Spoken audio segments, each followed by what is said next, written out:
اعوذ باللہ من الشیطان الرجیم بسم اللہ الرحمن الرحیم نحمدہ ونصلی علی رسولہ الکریم۔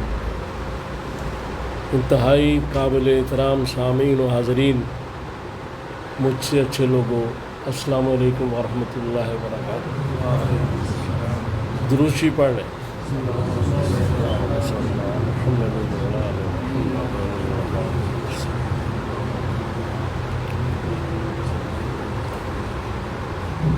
سورۃ الحجرات کی آیت نمبر 113 میں کہا گیا ہے کہ اللہ تعالیٰ کا ارشاد ہے کہ میں نے انسانوں کو مرد اور عورت سے پیدا کیا اور ان کے قبائل بنائے جو کہ ان کا تعارف ہے۔ مفہوم اس کا یہی، باقی اللہ کے نزدیک جو صاحب عزت لوگ ہیں، جو اللہ کے نزدیک عزت والے ہیں، وہ متقی لوگ ہیں، پرہیزگار۔ تو یہ جو بات کی گئی ہے، ایک ایسے پس منظر میں کی گئی ہے جو اس آیت کی وجہ نزول ہے کہ رسول اللہ صلی اللہ تعالیٰ علیہ وآلہ وسلم جب مکہ فتح کر کے تشریف لائے تو آپ نے وہاں بلال رضی اللہ تعالیٰ عنہ سے کہا کہ اذان دو۔ تو کچھ قریش مکہ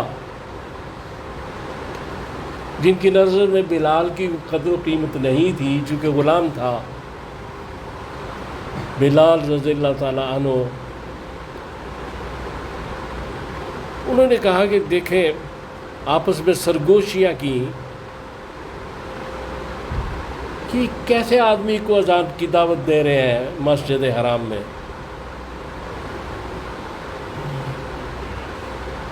تو جبریل علیہ السلام کے ذریعے اللہ تعالیٰ نے رسول اللہ صلی اللہ علیہ وسلم کو یہ بات بتا دی۔ تو آپ نے ان کو بلایا اور انہوں نے کہا کہ یہ جو آدمی ہے یہ تو ایمان اور تقوی سے مزین ہے اور تم اس سے خالی ہو۔ پھر اس کے بعد عبداللہ ابن عمر رضی اللہ تعالیٰ عنہ کی ایک روایت ہے، وہ کہتے ہیں کہ پھر رسول اللہ علیہ وسلم نے اونٹنی پہ چڑھ کے طواف کعبہ کیا اور اس کے بعد خطبہ ارشاد فرمایا۔ اس خطبے میں جو بات کی گئی، آپ نے فرمایا کہ اللہ کا شکر ہے کہ ایام جاہلیت کا فخر اور تکبر ہم سے دور کر دیا گیا، اور آج انسانوں کی دو قسمیں بن گئیں۔ ایک قسم وہ جو نیک لوگ ہیں جن کا اللہ کے ہاں احترام ہے، اور ایک وہ فاجر لوگ، فاسق لوگ کہ جو برے ہیں اور اللہ تعالیٰ کے ہاں ان کے لیے ذلت و رسوائی کے علاوہ کوئی چیز نہیں۔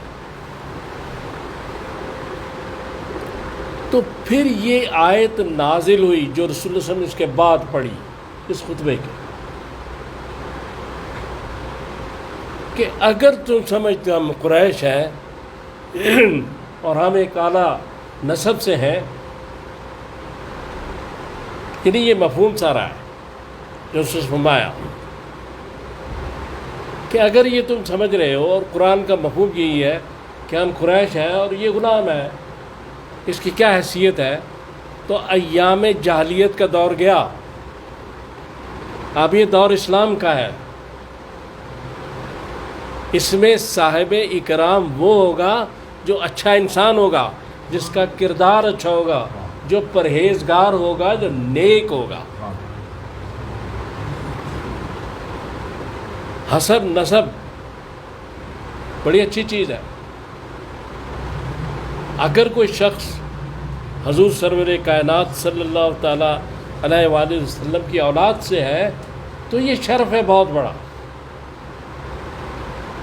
اس شخص کو چاہیے کہ روز شکر اللہ کا ادا کرے اور نفل پڑھے کہ مجھے اتنے بابرکت سلسلے سے وابستہ کر دیا گیا۔ لیکن اس نسبت کی عزت بڑھائے، اپنے کردار کو بہتر سے بہتر بنائے اور اتباع رسول کی طرف بڑھتا جائے۔ اسی طرح رسول اللہ صلی اللہ علیہ وسلم نے جو فرمایا آخری حج میں بھی، کسی نسل، کسی رنگ، کسی عجمی عربی کو کسی بھی کوئی فضیلت نہیں، فضیلت ہے تو کریکٹر ہے، کردار ہے، تقوی ہے۔ یہی بات قرآن نے کہی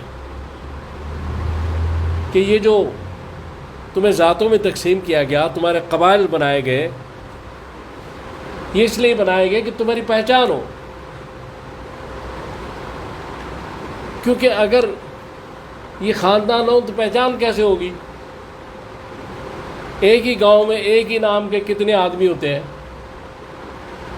تو کسی نہ کسی نسبت کی وجہ سے پتہ چلتا ہے کہ کس آدمی کے بارے میں بات ہو رہی ہے۔ لہذا قبائل تو اس لیے بنائے گئے، یہ ذات اس لیے بنائی گئی، ساری چیزیں اس لیے کہ آپ کا تعارف ہو، یہ تفاخر کے لیے نہیں ہے،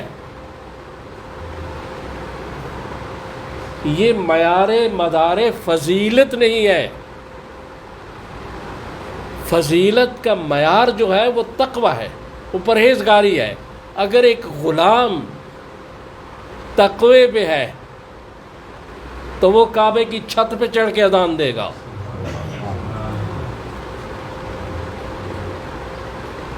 یہاں معیار اور ہے اللہ کے نزدیک۔ بلال رضی اللہ تعالیٰ عنہ کی بات کر رہا ہوں۔ رسول اللہ صلی اللہ علیہ وسلم نے بلال سے فرمایا کہ بلال، میں نے خواب میں دیکھا ہے کہ جنت میں نے اپنے آگے تمہارے قدموں کی چاپ سنی۔ تو بلال رضی اللہ تعالیٰ عنہ نے کہا کہ یا رسول اللہ، میں کوئی ایسا عمل تو نہیں کرتا، لیکن میں تحیت الوضو کے 2 یا 4 نفل پڑھ لیتا۔ تو علماء نے اس میں متفقہ طور پہ یہ بات کی ہے کہ اس سے بلال کا مقام آگے نہیں بڑھتا، نعوذ باللہ۔ رسول اللہ صلی اللہ علیہ وسلم کے ایک اپنا مقام ہے،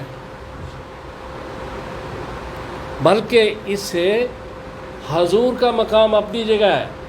یہ چیز یہ ظاہر کر رہی ہے، علماء یہ کہتے ہیں، علماء دین یہ کہتے ہیں کہ چونکہ ظاہری زندگی میں حضور سرور کائنات صلی اللہ تعالیٰ علیہ وسلم جو تھے، وہ بلال کو اپنے آگے چلنے کے لیے بعض دفعہ کہہ دیتے تھے۔ تو ان کے ہاتھ میں چھڑی ہوتی تھی، وہ کوئی پتھر آگے سے ہٹا دیتے تھے جو حضور کے راستے میں آ رہا ہوتا تھا، یا کوئی دشمن اگر ہوتا پتہ چل جاتا تھا، تو اس لیے بعض دفعہ حضور کی اجازت سے بلال آگے چلتے تھے۔ اجازت کے بغیر نہیں چل سکتے، نبی کیا کسی عالم، کسی اچھے نیک آدمی کی اجازت کے بغیر اس کے آدمی آگے نہیں چل سکتا، یہ علماء کہتے ہیں۔ تو یہ جو آگے چلنے کا مقصد ہے، اس میں جو بات چھپی ہوئی ہے وہ یہ ہے کہ تحیت الوضو کی برکت کتنی ہے۔ اتنی برکت ہے کہ اس برکت نے بلال رضی اللہ تعالیٰ عنہ سیاہ فام حبشی کو حضور کا گارڈ مقرر کر دیا، جنت میں بھی وہ حضور کے آگے چلے گا خادم کی حیثیت سے۔ یہ وہ تقوی ہے، یہ وہ پرہیزگاری ہے۔ علامہ نے کہا نا، جب عشق سکھاتا ہے آداب خود آگاہی، کھلتے ہیں غلاموں پر اسرار شہنشاہی۔ تو غلاموں کو عزت مل جاتی ہے، غلام بڑے اعلیٰ مقام پہ پہنچ جاتے ہیں، شرط یہ ہے کریکٹر، کردار اور تقوی۔ اور اگر یہ بڑے لوگوں میں نہیں ہے تو وہاں بات ہی ختم ہو گئی ساری۔ قرآن کی اس آیت نے تو ساری بات کھول کے رکھ دی، حضور کے ارشادات نے ساری باتیں بتا دی کہ اصل معاملہ یہ ہے کہ میں مسلمان ہوں تو میں اچھا انسان بھی بنوں۔ اگر میری نسبت رسول اللہ صلی اللہ علیہ وآلہ وسلم سے ہے تو مجھ پہ بہت بڑی ذمہ داری آ جاتی ہے کہ میں نے اس نسبت کا خیال رکھنا ہے، میں نے دوسرے لوگوں سے زیادہ بہتر نظر آنے کی کوشش کرنی ہے اعمال میں، ہر چیز میں، کیونکہ میری نسبت کہاں ہے۔ یہ جتنی بڑی نسبت ہوتی ہے اتنی زیادہ ذمہ داری آ جاتی ہے۔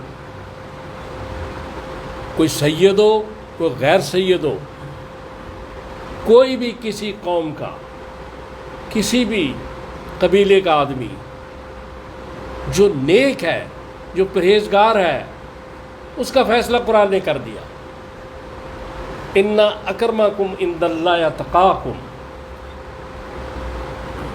کیوں فرماتے ہیں کہ اللہ کے ہاں وہی قابل عزت ہے جو پرہیزگار ہیں، جو تقوی والے ہیں۔ یہ تو قرآن نے فیصلہ فرما دیا۔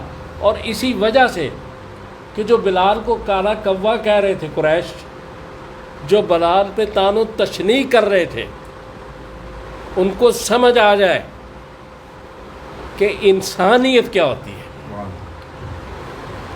ایام جاہلیت میں لوگ غلاموں کو خریدا کرتے تھے، منڈیاں لگتی تھی، انسانوں کی خرید و فروخت ہوتی تھی جب رسول اللہ تشریف لائے۔ اور وہ غلام خرید کے صرف یہ نہیں کہ اس سے کام لیا جائے، بلکہ وہ اپنی مرضی کا کھانا بھی نہیں کھا سکتا تھا، اپنی مرضی سے سو بھی نہیں سکتا تھا۔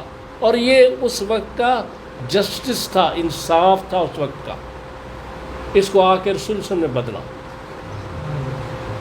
اس سارے نظام کو تبدیل کر دیا۔ اور وہی قابل عزت ہوگا جس کا کردار اچھا ہوگا، جس کے اعمال اچھے ہوں گے، جو اتباع رسول میں ہوگا، جو توحید پر ہوگا۔ دو قسمیں بنا دی گئی، ایک توحید اور عشق رسول والے، اور دوسرے وہ مشرک، کافر اور فاجر اور فاسق، دو قسمیں بنا دی گئی۔ تو اللہ تعالیٰ سے دعا کریں کہ اللہ تعالیٰ مجھے اور آپ کو توفیق عطا فرمائے کہ میں نے جو باتیں کی ہیں ہم ان پہ عمل کر سکیں۔ صلی اللہ تعالیٰ علی خیر خلقہ محمد وآلہ وصحبہ اجمعین برحمتک یا